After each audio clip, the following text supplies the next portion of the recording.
कौन ऐसा पृथ्वी में है जिसके रुपया बढ़ गया हो और अंधा ना हो गया हो? नेत्र होते हुए भी अंधा, जिसके खूब रुपया बढ़ गया हो, कुछ नहीं दिखाई देता। मनमानी, खान पान, आचरण, व्यभिचार, जुआ, मदिरा, न जाने कितने दोष बढ़ जाते हैं। कौन है ऐसा जिसके धन बढ़ा हो और नेत्र काम कर रहे हो? बोले भगवान का दास। चक्रवर्ती सम्राट तक का वैभव प्राप्त हुआ भगवान के भक्तों को, जैसे अम्बरीश जी महाराज, ऐसे कितने राजे महाराजे भगवान के भक्त। एक भी कोई सांसारिक अपराध और दोष नहीं, निर्मल महाभक्त, जिनके आगे दुर्वासा जैसे महातपस्वी भी भाग पड़े, उनके भजन के आगे टिक नहीं पाए। लोचन जुत नहीं अंध भयो श्री पाई कौन मर, धन पा धन मदांध कर देता है। देखो भगवान कुबेर के पुत्र हैं, भगवान पद भी है कुबेर जी की, धनाध्यक्ष भगवान कुबेर। नलकुबर मणिग्रीव कहां? देव गंगा अलकनंदा में दिगंबर हैं, कोई वस्त्र नहीं पहने। नदियों में निर्वस्त्र होकर स्नान करने का निषेध है। फिर पवित्र गंगा जी, यमुना जी तो कभी भूल नहीं करना चाहिए। अरे गंगा गहन करने गए हो कि कोनो नदी नाला में हो? कपड़ा लत्ता साबुन ये सब अपने घर में। गंगा जी गए, दूर से साष्टांग दंडवत किए, ऐसे लगा, 5 डुबकी लगाई, बाहर निकल के चले आए, कपड़े से शरीर पोंछा और वो कपड़ा अपनी पॉलीथीन में डाला, अपने घर में धोया। ऐसे नहीं गंगा यमुना गहन किया जाता है, क्यों? ऐसे दलित दुराए जैसा। और वो उस यहां तक कि वो होश में भी नहीं थे, ऐसा व्यसन किए हुए थे, और दिगंबर कपड़ा भी नहीं पहने थे, और देवांगनाएं भी ऐसे ही थी। देखो श्रीमद ने कितना अंधा, कुबेर के पुत्र है ना, मनमानी। देवर्षि नारद जी पहुंचे तो देवांगनाएं तो भयभीत होकर वस्त्र धारण करके प्रणाम मुद्रा में, लेकिन ये फिर भी वैसे ही खड़े। कहा श्रीमद से तुम अंधे हो गए हो, तुम्हें नहीं दिखाई दे रहा? जाओ वृक्ष की तरह खड़े हो तुम, जड़ वृक्ष योनि को प्राप्त हो। अब चरणों में गिर पड़े महाराज, विनय करने लगे। अब संत का हृदय तो परम कोमल होता है, तो वृक्ष तो बनोगे पर नंद बाबा के घर के वृक्ष दरवाजे के बनोगे। जब भगवान श्री कृष्ण का अवतार होगा, बाल गोविंद को मैया जब उखल में बांधेगी, तो वो उखल तुम दोनों का स्पर्श कर, तो अब तुम्हारा उद्धार हो जाएगा और तुम्हें भगवत साक्षात्कार होगा, भगवत संभाषण, भगवत दर्शन। इस मुनिन कर क्रोधो मुक्तिदाता। तो कह रहे हैं लोचन जुत नहीं अंध भयो श्री पाई कौन नर। संपत्ति मिले और वो अंधा ना हो जाए, नेत्र है पर उसे दिखाई दे, बड़ा पापाचरण। बड़े बड़े पाप अपराध उनसे होते हैं जो श्रीमद से अंधे हो जाते हैं, बड़ी दुर्गति होती है। इसीलिए जो श्रीपति का आराधन कर रहे हैं, तो उनके पास जब श्री जी आते हैं ना, श्री लक्ष्मी को भी कहते हैं, जब लक्ष्मी जी अपने पति के साथ आती हैं तो उनके पति का वाहन क्या है? गरुण। सामवेद का उच्चारण हो रहा है। वैदिक सिद्धांत धर्म शास्त्र के अनुसार चलने वाला उसका जीवन होगा, चाहे जितनी संपत्ति बढ़ जाए। जो श्रीपति की आराधना करते हुए लक्ष्मी जी को प्राप्त करता है। और जब नारायण की आराधना नहीं होती, सीधे लक्ष्मी जी आती है, तो उनके लिए भी पर्सनल उनका वाहन है लक्ष्मी जी का। कौन सा वाहन आपको पता है? उल्लू। उल्लू को क्या दोष है? उसको दिन में नहीं दिखाई देता, उसको रात में दिखाई देता है। अर्थात अज्ञान अंधकार में बुद्धि चलती है, पाप में, ज्ञान में बुद्धि नहीं चलती। जिनके भगवत आराधना नहीं है, केवल लक्ष्मी जी की खूब बढ़ोतरी है, उनके ज्ञान में प्रवेश नहीं है। अज्ञान अंधकार, संसार का पद प्रतिष्ठा राग, इसमें बड़ा बड़ा सुर नाग लोक महिमंडल हूं को जो मोह कीन हो जैन। आहा, देवलोक, पृथ्वीलोक, नागलोक, पाताल लोक, ऐसा कौन है जिसको मोह ने परास्त न कर दिया? मोह मूल बहुसूल पद त्याग हो तम अभिमान, भजो राम रघुनायक कृपा सिंधु भगवान। मोह गए बिनु राम पद होई न दृढ़ अनुराग। मोह, मोह महामहिषेश विशाल, महान सबको फंसाए। मोह बहुत विचित्र है। मोह में क्या क्या नहीं होता, पूरा जीवन मोह में नष्ट हो रहा है। बड़ा मोह अंधकार फैलाए हुए है। देखो छोटे छोटे बच्चे दूध पीते हैं, एक दूध वाला ऐसे गंदे केमिकल, ऐसे गंदे पदार्थ मिला रहा है और बड़े बड़े डिब्बों में दूध तैयार कर रहा है। उससे कहो तुम अपने आंगन में खेलने वाले बच्चे को दूध पिलावे 250 ग्राम, उसे पीटो भी तो नहीं पिलाएगा वो। और वही दूध वो घर घर जाकर के देता है। और छोटे छोटे बच्चे या किसी की भी आंतें बड़ी कोमल होती, क्यों? क्योंकि वो मोह से अपने परिवार का पोषण करने के लिए, अधिक धनवान बनने के लिए थोड़ा दूध मिला के और गंदे गंदे पदार्थ, ये जब आंतों में जाएंगी तो ये जहर कैंसर नहीं बनाएगा, ये उनकी आंतों को नहीं काटेगा, ये कोई रोग नहीं पैदा करे, पर वो मोह मूल में ऐसा फंस गया कि वो धन चाहता है और अपने परिवार का पोषण चाहता है, ये नहीं जानता कि ऐसे ही अन्य परिवार के बच्चे प्रिय हैं अपने परिवार को, उनका जो रोग आदि क्लेश आदि उनको होगा, वो तुम्हारे परिवार को सुखी कैसे रहने देगा। ये मोही पुरुष नहीं, टैंकर का टैंकर दूध और उसमें बिल्कुल केमिकल ऐसे बन रहे, ऐसे गंदे पदार्थों का प्रयोग किया जा रहा है खाद्य पदार्थों में। अभी एक आटा की फैक्ट्री, कई ऐसे पदार्थ जो बहुत हानिकारक और श्वेत है, उन खड़िया आटे में मिलाकर के, मतलब गजब है कि आदमी रोटी दाल तो खा सकता है लेकिन वो भी शुद्ध रहे। मोह ने अंधा कर दिया। रुपया आना चाहिए, कैसे आना चाहिए, ये नहीं विचार है कि अगर यही आटा, यही घी, यही दूध, यही पदार्थ हम अपने परिवार को क्या पवाएं तो कैसा लगेगा। और ये कोई न कोई तो पाएगा, उसके शरीर में दोष, दुख, रोग ये पैदा करेगा। ऐसे जो लोग गंदे विचार वाले हैं, इनको चोट पहुंचनी चाहिए, इनको पारमार्थिक, आध्यात्मिक, लौकिक सब दंड मिलना चाहिए, क्योंकि ये हमारे समाज के ऐसे कैंसर हैं लोग जो पूरे समाज को नष्ट कर देते हैं। मान लो सबके फ्लैट आदि की व्यवस्था है तो गाय तो नहीं रख सकते सब, तो किसी दूध वाले से लेंगे। अब दूध वाले को विचार करना चाहिए, घी बनाने वाले को विचार करना चाहिए, वस्तु बनाने वाले को विचार करना चाहिए। उसके उदर में जाएगा, कष्ट देगा। महंगा दे दो, सब 50 का देते तुम 60 का दे दो, लेकिन उसमें जहर मिला के देने की जरूरत क्या है। लेकिन मोह, अज्ञान, अंधकार ऐसा छाया हुआ है कि हर वस्तु दूषित, हर वस्तु दूषित। अब ऐसा है कि पानी भी शुद्ध नहीं मिलना। पहले हम गांव में सुनते थे कि देखना रे समय आएगा कि दूध बिकेगा। गांव में दूध नहीं बेचा जाता था। धर्मात्मा पुरुष के घर से दूध नपने लगे तो पड़ोसी करने लगते, देखो कितना बुरा समय आया, दूध बेचने लगे। आप समझ रहे हो, दूध व्यवहार में दिया जाता था। कोई रिश्ते नातेदार आ गए, पड़ोसी के पास गए, 5 लीटर दूध भरवा लाए, 10-5 लीटर मठा, ऐसे फ्री। हमारे ब्रजमंडल में तो फ्री बाबा लोग 5-5 लीटर मठा ले आए, सुबह पिए शाम पिए, सब ऐसे दूध बेचना। ये फिर वो कहते थे देखना समय आएगा पानी बिकेगा। कुआं थे, कुआं सूख गए, कुआं बावड़ी। अगर छक के प्यास लगी है तो 10-15 रुपया तुम्हारी जेब में होना चाहिए। पानी 1.5-2 रुपया लीटर दूध गाय का, 3 रुपया लीटर दूध भैंस का। ये हम अपने सामने 35-40 रुपया किलो गांव की घी। 40-45 वर्ष की बात, बहुत समय खराब आ गया। बोले सुरनाग लोक महिमंडल को जो मोह कीन्हो जयना, सबको परास्त कर रहा है मोह। मोह मूल बहुसूल, बड़ा कष्ट देने वाला ये अज्ञान मोह। मोह कोई ऐसा नागलोक, सुरलोक, देवलोक कोई ऐसा नहीं जिसको जीत न ले। तो कौन बचा?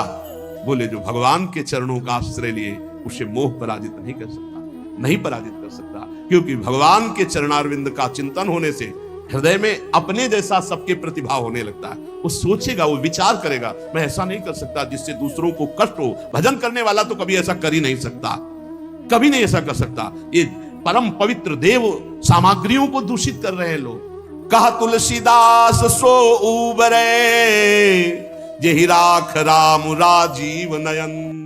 कमल नयन भगवान श्री हरि, जो उनकी शरण में गया, उनका भजन किया, वही बच सकता है, अन्यथा नहीं। भौह कमान संधान सुठान जे, नारी बिलोकनि बानते बाचे। कोप कृशानु गुमान अवाघट, ज्यों जिनके मन आव नाचे। लोभ सबे नट के बस हुए, कपि ज्यों जग में बहु नाच न नाचे। नीके है साधु सबे तुलसी, पैते श्री रघुवीर के सेवक साचे। भगवान के जो सच्चे सेवक हैं, हृदय से भगवान की शरणागति ले ली है, भ्रकुटी रूपी कमान पर बाण रूपी कटाक्ष मारते हुए सबको मोहित कर सकती माया, लेकिन भगवान श्री हरि के दास को नहीं। नाम चल रहा है, भगवान का भरोसा है, सच्चे मानो, बड़ी मस्ती। काला सर्प काट लेगा तो मंत्र से जहर उतर जाएगा, अस्पताल चले जाओ, वहां इंजेक्शन लगवा लो, बच जाओगे। लेकिन भोग वासना का जहर चढ़ गया, ये नहीं उतरने वाला है। जन्म जन्म केवल भगवान ही बचा सकते हैं। जो लोग भगवान का भजन नहीं करते, बड़ी विचित्र दशा है। जहां पवित्रता की मेड़े थी, वहां पवित्रता की मेड़ों को ढहा दिया इस कलयुग की बाढ़ ने। अभी तो भ्रष्टाचार आचरण भ्रष्ट कर देगा सब संसार, नहीं माने को अनुजात। आगे समय देखना, ऐसा समय आ रहा है कि जो धर्म की मर्यादाएं थी, जहां पवित्रता सुरक्षित थी, वो मेणे कलिकाल तोड़ रहा है। भगवान का आश्रय ही मात्र एक पवित्र रख सकता है, दूसरा कोई आश्रय नहीं। भगवान के सहारे होकर नाम जप कर रहे, इनके इन प्रकार वो लड़खड़ाते लड़खड़ाते ये पार हो जाएगा पक्का। जिसने भगवान का सहारा नहीं लिया, जो भौह कमान संधान सुठान जे नारी बिलो कनिबान ते बाचे, कौन? तेई रघुवीर के सेवक साचे। जो भगवान के साचे दास है वही बच सकते, वही। भाई ये ध्यान रखो, हरि प्रसन्न होंगे तो वैकुंठ का द्वार, साकेत का द्वार खोल देंगे, और संसार प्रसन्न होगा तो नरक का द्वार। त्रिविधम नरक सेदम द्वारम नासन्मात्मना कामः क्रोधा तथा लोभा। ले नरक, भोग नरक, नरक का द्वार। कोप कृशानुगुमान अवाघट ज्यो जिनके मन आव न आचे। अभिमान रूपी अवा में क्रोध रूपी अग्नि की ज्वाला भड़क रही है। कौन ऐसा है जो अपने हृदय से इसको शांत कर दे? बोले वही तेई रघुवीर के सेवक साचे। क्रोध आता है, प्रतिकूलता में क्रोध आता है नए साधक, पर उसे शांत रूप से सहता है। भगवान के द्वारा ये विधान मेरे मंगल के लिए किया गया है। मैं क्रोध नहीं करूंगा, क्योंकि मेरे तप को क्षीण करेगा, मेरे भजन का नाश करेगा, मुझे भगवत प्राप्ति करनी। अब नहीं, शांत चुप। एक बार जीत गए ना तो अगली बार और जल्दी आप परास्त कर देंगे, धीरे धीरे आप क्रोध का समन कर देंगे। पर अगर अंदर प्रेरणा है कि अब की दबे ना, तो अगली बार और उल्टा प्रेरणा देता क्रोध, तभी गुस्सा आती। कमजोर को क्रोध आता है, गंभीर को क्रोध नहीं आता। बलवान को क्रोध, जो हरि भजन से बलवान उनको क्रोध नहीं आता, कमजोर को क्रोध आता। या कभी कभी भगवान की लीला होती है ऐसी, जो दिव्य महापुरुषों में भी क्रोध देखा गया, जैसे सनकादि के हृदय में आ गया और भगवान के पार्षदों को। ये भगवान की लीला भूमिका बनने का, वो उसमें वहां ये जागतिक काम क्रोध आदि का वहां आवेश नहीं होता, वो भागवतिक होता है। लोभ सबे नटके बस होए कपि ज्यों जग में बहु नाच न नाचे। जैसे नटवा बहुत प्रकार से नाटक करके लोगों को रिझा करके धन एकत्रित करता है, बोले ऐसे बहुत तरह से भक्ति का, ज्ञान का, वैराग्य का, नाना प्रकार के जागतिक नाटक करके लोभ की पूर्ति, रुपये की पूर्ति, धन की पूर्ति। लोभ सबे नटके बस हुए कपि ज्यों जग में बहु नाच न नाचे। नीके है साधु सबे तुलसी पैते रघुवीर के सेवक साचे। वही बच पाया मोह से, क्रोध से, काम से, नौटंकी नाटक से, जो सच्चाई से भगवान के चरणों का आश्रय लेकर भजन किया। और बेश बनाई सुच बचन कहे चुबाई। नाटक, सत्य महापुरुषों के वचन और उनके चले हुए मार्ग पर चलोगे तभी सत्य को पाओगे, नहीं तो नहीं पाओगे। बेस सुबनाई सुच बचन कहे चुबाई। बचन कैसे?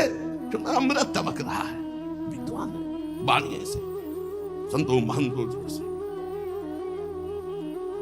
पर जब वो तराजू बगल में लगा होता है, उसके तौला गया तो कांटा वो बताता है कि बेस सुबनाई सुच बचन कहे चुबाई। जाई तो न जरन धरन धन धाम की। कोटि को पाए करी लाली पालियत देह। मुख कहियत गति राम ही के नाम की। प्रगटे उपासना दुरावे दुर्वासना ही। मानस निवास भूमि लोभ मोह काम की। राग रोष ईर्ष्या कपट कुटिलाई भरे। तुलसी से भगत भगत चाहे राम की। बहुत जोर की बात है। जो लोग उत्तम भेष धारण करते हैं, अमृत जैसे वचन बोलते हैं, किंतु हृदय रुपया, तृष्णा, भोग, सम्मान, करोड़ों प्रकार की वासनाओं से भरा हुआ शरीर का लालन पालन, इतना दुलार शरीर का। मुख से बोलेंगे कि मुझे तो भगवान का भरोसा है और सिर्फ नाम। देखो गोस्वामी जी के मुख कहियत गति राम ही के नाम। मुख से भगवान की चर्चा, हृदय से भगवान के चरणों में अनुराग, तो मिलन में सुख होता है। मिलत एक दुख दारुण देहि, बिछुरत एक प्राण हर ले। भगवान की प्रेमी जनों का जब बिछुड़ना होता है तो ऐसा लगता है जान जा रही है, और ही 5 मिनट में थे। और एक ऐसे छली कपटी जिनके दर्शन मात्र से भगवत भाव तो है नहीं भाई। बेस सुबनाई सुचि बचन कहे चुबाई।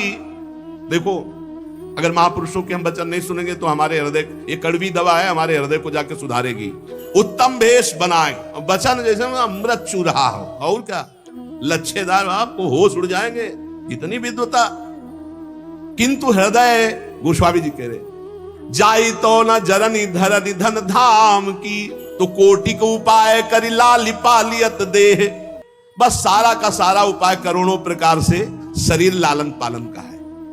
चाहे जितना सजा लो मरोगे, चाहे जितना इसमें सुगंधित द्रव्य लगा लोगे, ये जलेगी शरीर, ये गड़ेगा, ये कीड़ा पड़ेंगे, ज्यादा इससे दुलार नहीं, मतलब भर का। ठाकुर सेवा करना है इसलिए नहा लिया, ठाकुर सेवा करना है, उनके दासत्व, तो ये चरण चिन्ह हो, ये चंदन प्रसादी इनके लिए नहीं। सन्यास में जिंदगी में कभी ऐसे दर्पण नहीं, गंगा की रज त्रिपुंड ऐसे, बस खत्म, खेल खत्म।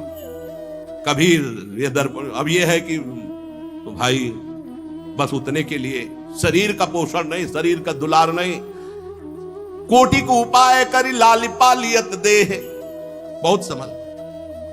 जाई तो न जरनी धरनी धन धाम की, कोटि को उपाय करी, करोड़ों प्रकार के साधन केवल यही बात के लिए। मुख कहियत गति राम ही के नाम की, प्रभु हृदय की देखते हैं, मुख की नहीं। नारद जी काम विजय का अभिमान लेकर भगवान के पास गए, कहा प्रभु आपकी कृपा से हमने काम पर विजय प्राप्त हो, आपका जो स्मरण कर ले वो काम विजयी हो जाए।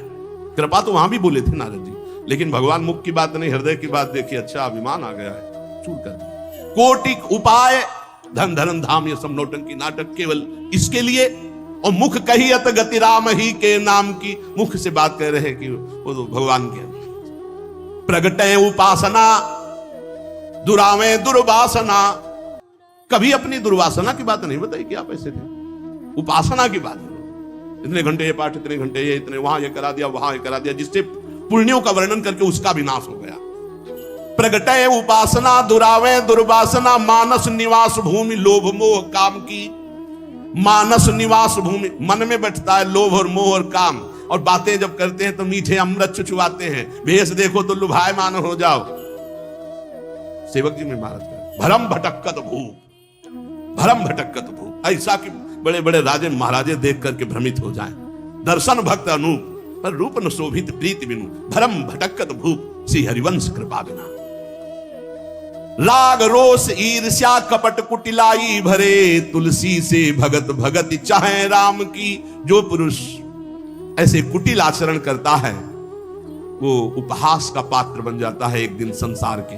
तुलसीदास जी कहते हैं, भोगों में आसक्ति, क्रोध, ईर्ष्या, कपट, कुटिलता भरे हुए और भक्त का बाना बनाकर दुनिया को ठगने की भावना रखते हुए, तो जब तक चल रहा तब तक चल रहा। जिस दिन पोल खुली तो बोले ऐसे लोग कुटिल आचरण करने वाले संसार के उपहास का पात्र बनते हैं, वो कभी भगवान की भक्ति या भगवान को प्राप्त नहीं कर सकते। इसलिए हमें बहुत बढ़िया अवसर मिला है। संसार क्या दे देगा, कितना दे देगा, और जब संसार को बनाने वाला रीझ जाएगा तो क्या बाकी रह जाएगा हमको प्राप्त करना। तो हमको मालिक को रिझाना है, संसार को नहीं। निरंतर नाम जप करते हुए अपनी इंद्रियों को, अपने मन को, अपने शरीर को प्रभु के चरणों में समर्पण करने की तैयारी करनी है। हमें कहीं कोई पापाचरण न बन जाए तो अपने को धिक्कार दे, प्रभु से प्रार्थना करें, नाथ मुझे बचाओ, मेरे में सामर्थ्य नहीं है। इसी जन्म में भगवान की कृपा से शुद्ध भक्ति प्राप्त हो और हम भगवान का इन्हीं नेत्रों से दर्शन कर पावे, हृदय से हमें तत्व बोध हो जाए। यही जीवन का परम लाभ है। संसार में कुछ नहीं, सच्चाई से समझ लो, ये आकर्षण झूठा है। रोज का रोज हमारा समय नष्ट हो रहा है। एक चबेटा लगे गिर जाओ, पता नहीं कौन अंग कब काम करना बंद कर दे। इसलिए राधा राधा राधा राधा, बड़ा संकटपूर्ण संसार है, आपको नहीं दिखाई दे रहा। नाम जप कर लो, एक नाम जप कर लिया तो ये काम आ जाएगा। एक बार राधा बोल लिया ना तो ये काम आ जाएगा, पक्का काम आ जाएगा। पूरे रजिस्टर में लिखा मिलेगा कि एक बार राधा नाम बोला, तो उसका हिसाब आपके लिए बहुत मंगलमय बन जाएगा। अगर आप हर श्वास नाम जप करते हैं तो फिर कौन सा मंगल रुक जाएगा आपका। एक बार जिन नाम ली हित सो होए अति दिन, एक बार की बड़ी महिमा है। आप बार बार नाम जप करें, आपका मन कभी भी कुछ, ये बड़े कनेक्शन है। ये खोपड़ी में इतने तार है, पता नहीं कौन सा तार खसक जाए कि ना चिंतन होगा, ना बोलना, ना उठना, ना खड़े होना। अरे मजबूत नहीं है, ये सिस्टम बहुत खराब है, पता नहीं कहां से कौन सा स्क्रू ढीला हो जाए। अब दिमाग ही काम नहीं कर रहा है। तो बताओ कि अभी दिमाग काम कर रहा है भगवान की कृपा से। राम राम राधा राधा हरि हरि कृष्ण कृष्ण खूब नाम जप कर लो, दूसरों का हित कर लो, दूसरों का मंगल कर लो। यहां कोई किसी से प्यार नहीं करता, झूठा प्यार है, मान लो। तो तुम भी झूठा स्वांग खेलो। पति पत्नी पुत्र परिवार ये सब भगवान का है, भगवान का मान के खेलो। हम पति नहीं हैं, हम सेवक हैं। तुम पत्नी रूप में आए हो तो जो मेरा कर्तव्य मैं पालन करूं, तुम पुत्र रूप में आए वैसा कर्तव्य, तुम समाज के रूप में वैसा कर्तव्य, लेकिन मैं भगवान का हूं, मेरे भगवान सब रूपों में है। सत्य की प्राप्ति हो जाएगी। बहुत बहुत जल्दी अपने आप को भगवान के हवाले कर दो, नहीं कब माया कौन सा खेल खिलाकर हमको भगवान से विमुख कर दे, फिर बहता चला जा रहा है प्रवाह में, कोई ठौर ठिकाना नहीं, कोई ठौर ठिकाना। कितना संसार कैसा है, हमें तो बहुत संसार बहुत धोखे का। राधा राधा राधा राधा खूब नाम जप करो, एक भी क्षण व्यर्थ न जाए, बस हमारी सबसे यही प्रार्थना है। अध्यात्म का संपूर्ण ज्ञान भगवान के नाम में छुपा हुआ है। हम सब माया ग्रसित जीव हैं, हमें भगवान का नाम, भगवान का बल, भगवान की लीला कथा, भगवान के भक्त प्रेमी संत जनों के प्रताप से इस जन्म में निश्चित भगवत प्राप्ति